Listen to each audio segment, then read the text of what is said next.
ወይ ጉድ! አቤት ውሸት ይላል የዛሬ ርዕሴ። አሰላሙ አሌይኩም ወራህመቱላሂ ወበረካቱ። ውድና የተከበራችሁ የቻናሌ ቤተሰቦች እንዴት ናችሁ? እንዲሁም ክርስቲያን ወገኖችን ሰላም ሰላም ብያችኋለሁ። ሰላማችሁ በያላችሁበት ብዝት ትርፍ በልልኝ እያልኩ ዛሬ እንግዲህ በሩታና በአብርሽ ብቅ ብያለሁ። ውድ ተመልካቾቼ አዲስ የሚገቡ ላይክ፣ ሼር፣ ሰብስክራይብ ማድረጋችሁን አትርሱ። ነባሪዎቻችሁም እንደዛ በቅንነት አባይቤ እንግዲህ ከስንት ጊዜ በኋላ በሩታና በአብርሽ ብቅ ብያለሁ እና አንዳንድ የምናያቸው ነገሮች ብዙም ደስ ስላላለን ነው ማለት ነው። እኔ ረጅም ጊዜ ሆኗልኛል እንግዲህ አብርሽና ሩታን ይዤ ማምጣት ከተውኩኝ ረጅም ጊዜ ነው፣ 1 አመት ሆነኝ ማለት ነው። ዛሬ እንግዲህ እስቲ የፈነዳ ይፈንዳ ብዬ በአዲስ ቪዲዮ በእነ ሩታ ከች ብያለሁ ውዶችዬ። እናንተም ደግሞ እንደምታበረታቱኝ እርግጠኛ ነኝ ሀባይቢ። እና እንግዲህ ዛሬ ከች ብዬ በሩታና አብርሽን ይዤ ስመጣ የሆነ ተፍ ተፍ ስል አየዋቸው ማለት ነው። ሩታ ውሸቷን ነው፣ እርጉዝ አይደለችም፣ እርጉዝ ሆና እንዴት ትጠፋለች ምናምን ምናምን እያለች ነው። በእርግጥ እኔም አላመንኩበትም። እሱ ነገር እውነት አይመስለኝም። አንድ ሰው ወዶ ከገባ በኋላ ቤተሰቦች ምን ይሉኛል፣ ቤተሰቦች ምን ያስባሉ ምናምን ብሎ ከማሰቡ በፊት እንደዛ ብሎ ከሆነ በኋላ እንደዛ ከማሰብ በፊት መጀመሪያ ማሰብ ነበረባት ማለት ነው ሄርሜላ። እሷ ልጅ ሄርሜላ ከመጣች በኋላ ነው የሩታን እንትን መልቀቅንም ማምጣትን የሚተውኩት ማለት ነው። አስጠላኝ በቃ ታውቃላችሁ። ግን አሁን ደግሞ እስቲ ለምን አልገባም ለምን ፈትፈትና አላረግም ብዬ ፈትፈት ለማድረግ ከቻልኩኝ ማለት ነው። እናንተም ናፍቃችሁኛል እንግዲህ በቪዲዮ ከመጣው ቆይቻለሁ ማለት ነው። እና ይገርማል፣ በጣም ነው የሚገርመው እውነት። በትክክል አንደኛ ድራማ በቃ ታውቃላችሁ። ይሄ ዩቱብ እኔ እንጃ ምን ብዬ ልንገራችሁ በእውነት ፊልም ነው፣ ድራማ ፊልም ነው የሆነብን ማለት ነው። የነ ሩታና የነ አብርሽ ጉዳይ ማለት ነው።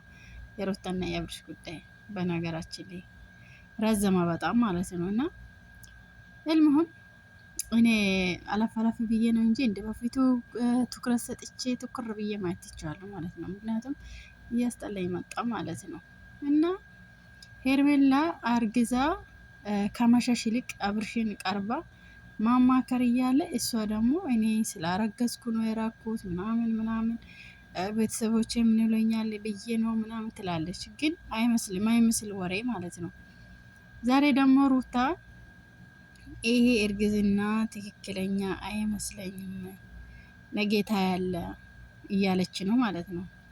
ሩታ በምን እርግጠኛ እንደሆነች ባላቅም፣ ሩታ ደግሞ እርግጠኛ እንደሆነ ሰው ነው በፎከስ ነው በእንትን ማለቴ በእንትን ነው እያወራች ያለችው ማለት ነው።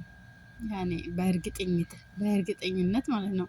እኔም ደግሞ እንደሚመስለኝ ከሆነ ነገ ውሸት አያደርገን እንጂ እኔና ሩታ ማለት ነው ባይቢ ውሸት ነው የሚመስለኝ ማለት ነው። ምክንያቱም አብርሃምን ጠበቃ አርግተን ለማየት ፈልጋ ምናልባት ከነገ ይሄ ህይወት እኮ በጣም የሰቃቀን ህይወት ማለት እኮ ነው። የሄርሜላና የአብርሽ ሄርሜላ ያለችበት ሁኔታ የሰቃቀን ነው። በቃ አብርሽን በምን ሊያዝ እንደ ማለት ነገር ነው የሚያስመስለው ማለት ነው።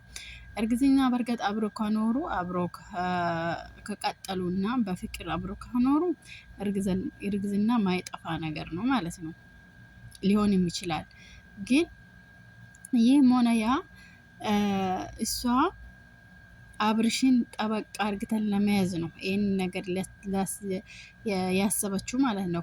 ከዛሬ ነገ ምናልባት ከሩታ ጋር እየተገናኙ አብርሽና ሩታ እየተገናኙ ስላሉ ምናልባት እቺ ልጅ በቃ እሷ ጋር መሄዱ ስለማይቀር በመሀላቸው ደግሞ ልጅም አለ። እሷ ጋር መሄዱ ስለማይቀር በቃ በተቀራረቡ ቁጥር ሁሉ ሩታ እየሳበች ነው የምትሄደው የሚል ሀሳብ ስላላት ነው እንጂ በዚህ በአጭር ጊዜ ውስጥ እኔ እንጃ በጣም ፈጠነች ማለት ነው ሄርሜላ በነገራችን ላይ። እና በእጇ ለማስገባት አስራ ለማስቀመጥ ነው ሄርሜላ ማለት ነው።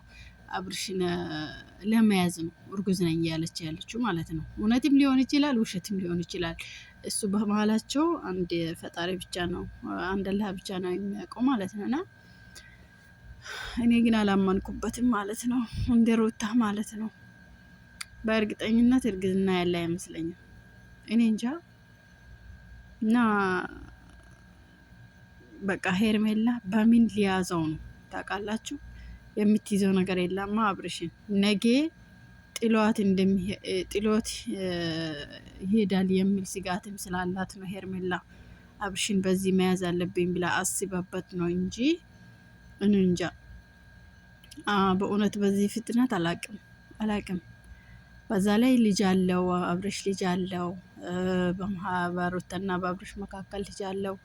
እኔም ለምን ልጅ ወልጄ ልክ እንደ ሩታ እሱን ጠበቃ አድርጌ አልይዝም የሚል ሀሳብ ስላላት ይመስለኛል ሄርሜላ አሁን አርግዣለሁ ብላ እንደገና ደግሞ 8 ቀን ሙሉ ጣፍታ ከሱ ርቃ። አንድ ሰው የሚወደውን ሰው በዚህ ሁላ ጭንቀት ውስጥ መክተቱ ለምን አስፈለገ? ሲጀመር እሷ አርግዛ ከሆነ ማለት ነው። አርግዛ መሆኗ ከሆነ ለምን ይሄ ሁሉ 8 ቀን ሙሉ ከሱ ጠፍታ እሱ እየፈለጋት ያንንም እዛ ቤትም ያን ቤትም ይህን ቤትም እየገነጠለ እየገባ ሲፈልጋት ምን ስላት የት ነበረች እሷ? ለምን እሱ እንቅልፋቶ ሲያድር እሷ ደስ ብሏት ነው 8 ቀን ሙሉ ከፍቅረኛ ወሪቃ አንድ ነገር አንድ ፍንጭ ሳሰጥ እንደዚህ ድብን ብለ ጠፍታ። አሁን ደግሞ ዛሬ መጣ አይ ስላረገዝኩ ነው እንቁልልጭ ምናምን ቁልጭ ማለት ምንድን ነው ይህ? እና ማለት እኔ እንጃ አይመስለኝም። ለመያዝ ነው አብርሽን ጠበቃ አርግተ ለመያዝ ወደሱ በደንብ ለመሳብ ስለፈለገችው ነው እንጂ እኔ እንጃ አይመስለኝም። እናንተ ምን ትላላችሁ ውድ ቤተሰቦቼ? እና እሱን ለመያዝ ያደረገችው እንትን ይመስለኛል ማለት እናንተ ምን ትላላችሁ ውዶችዬ? እና ለማንኛውም እንግዲህ ልጅም ከተፈጠረ መልካም ነው። አብርሽ ከሁለት ምስት ልጅ አለው። ከሁለት ምስት ይሄ በሱ የተጀመረ ነገር አይደለም። በእርግጥ አብርሽ በሁለት ምስት እንግዲህ ልጅ ሊወልድ ነው ማለት ነው። ከአንዷ ወልዶ አንዱ ደግሞ በሆድ ውስጥ አለ፣ እየመጣ ነው፣ በመንገድ ላይ ነው። እና ለማንኛውም ደስ ይላል ማለት ነው የሚስሩት ነገር እንግዲህ በጣም እኔ እንጃ ረዘማ ካሁን አይቆምም። በእርግጥ ይቀጥላል ብዬ ነው የማስበው። እንግዲህ እኛም እንቀጥላለን፣ ፋትፋት እናረጋለን ማለት ነው። አንዳንዴ እንደዚህ እየገባን ማለት ነው። እነሱም እንግዲህ ይቀጥሉ ይበርቱ ማለት ነው። እና ውዶችዬ ሁላችሁንም እንግዲህ ከወዳችኋለሁ፣ አከብራችኋለሁ። ሁላችሁንም ከልብ አመሰግናለሁ። እንበረታታ፣ አብረን እንስራ። ላይክ አድርጉ፣ ሰብስክራይብ አድርጉ፣ ሼር አድርጉ እባካችሁ። ቻናሌ በጣም ዝቅ ብለዋል ማለት ነው፣ ተዘቅዝቋል። እስቲ ከተዘቀዘቀበት ወደ ላይ ከፍ አድርጉ ማለት ነው ውዶቼ። በቅንነት ሁላችሁም እወዳችኋለሁ፣ አከብራችኋለሁ። ውድ ሀገሬ ልጆች አብረን እንስራ፣ አብረን እንደግ። አባይቢ ላይቭ ላይ ሲገባ የለም ምንም ሰው ታውቃላችሁ፣ ሰው የለም ማለት ይቻላል። እውነት 3 ሰዓት 4 ሰዓት ቁጭ ብዬ 5 ላይክ ማለት 3 ሰዓት ቁጭ ብዬ 5 ላይክ ይዤ ነው የሚወጣው ማለት ነው። እና በጣም ነው የሚያሳዝነው። በቃችሁ ምንም የሚቀንስ ነገር የለም። ስክሮን ሲታረጉ አሁን ስክሮን ሲደረጉ እኮ ላይክ ማድረጉ አያቅትም። ለማንኛውም መልካም ቀን፣ ወዳችኋለሁ። ባይ ባይ ባይ።